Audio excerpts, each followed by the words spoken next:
Te ütlesite, et looja tahab anda meile kõik ja ta kannatab selle all, et me ei ole valmis seda vastu võtma. Küsimus on selline, kuidas inimene saab sellise seisundini jõuda, kus ta tegelikult on valmis vastu võtma kõike, mida looja anda tahab. See looja valmistab teda ette, kõik tulevad kõrgemad, kõik head asjad tulevad kõrgemad ja halvad osad tulevad samuti kõrgemad.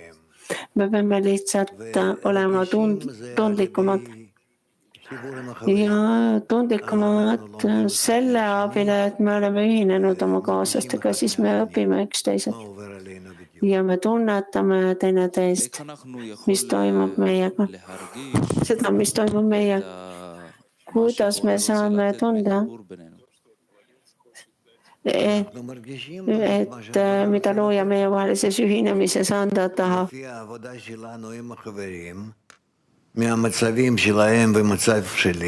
Ei tunne seda, mida ta anda tahab. Me tunneme oma kaaslaste seisundeid ja enda seisundit, kui ma nendele lähenen ja tunnen, et miks ta meid sellistesse seisundisse paneb. Ja miks ta meile sellised lähenemise vormid on andnud, üksteisele lähenemise vormid ja seda õpin töös ja seda nimetatakse looja tööks.